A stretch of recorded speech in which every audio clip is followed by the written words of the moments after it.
Howdy folks, and welcome back to WAC. Before we get started, I'd like to let you know that you can support the channel by using code WAC at checkout when making purchases on the web shop for any Supremacy game. Now let's get to the news, because a lot has happened for Conflict of Nations in recent weeks. First off, Bytro and Dorado have merged and become Twin Harbor Interactive. Coinciding with this is a rebranding of Conflict of Nations World War III to Supremacy World War III. This is partially due to the fact that Supremacy 1914 was what started this trifecta of strategy games. We can expect to see a lot of visual changes for Con as they work on giving it a glow-up, which will unify the mobile and desktop UI.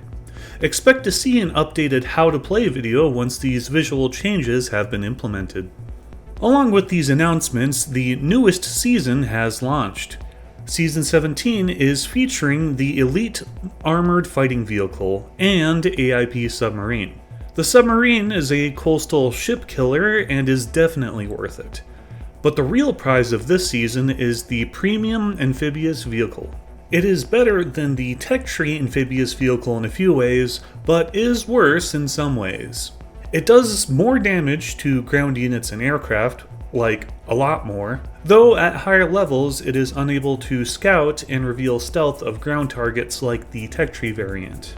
One thing of note is the Elite Armored Fighting Vehicles have low radar signature at the max level, making them a great option to pair with Marines. But there is one huge feature that sets this unit apart from all other ground units. And that is because instead of being on a standard naval transport during sea travel, they are transported on armed naval transports.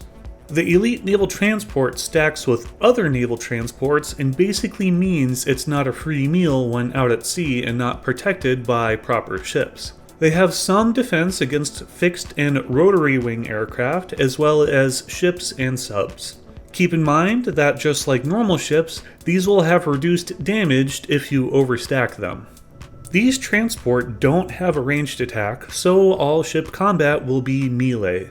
These can take out enemy transports that they bump into, and if in a full 5-stack, take out a corvette or two as well as a frigate after taking the first hit from the ranged attack. They aren't OP, but it is a massive benefit for this unit. I could honestly see people using more Marines and amphibious vehicles if the community really enjoys this unit.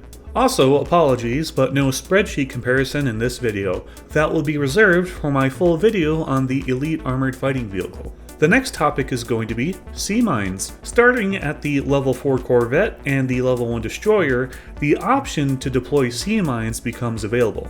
For 5 deployable gear, you can deploy the stationary and time-limited sea mines. They do limited damage, but with the max level destroyer, you can launch 6 every 6 hours. This means that if you deployed all of your sea mines at once, at a cost of 150 deployable gear, 30 batches of sea mines could deal 120 damage to ships and 150 to subs. That is a crazy amount of damage potential, and higher level sea mines are in the works, and may become available for use in a future update. The current expiration time for a bundle of sea mines is 4 days, and they have the stealth ability, meaning at the very least, ships will not be able to see them until they are hit.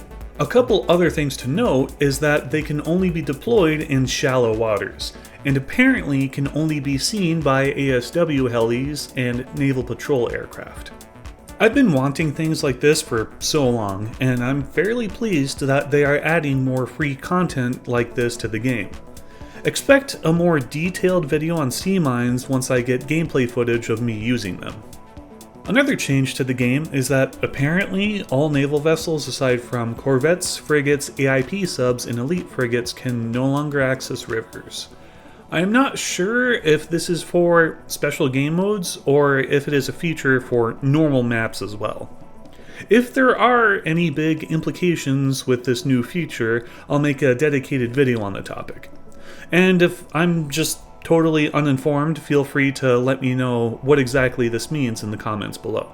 But yeah, that is a lot of changes. It seems that things are only improving for Conflict of Nations, aka Supremacy WW3. I'm excited to see what the developers cook up next and expect more whack content in the coming months. See ya!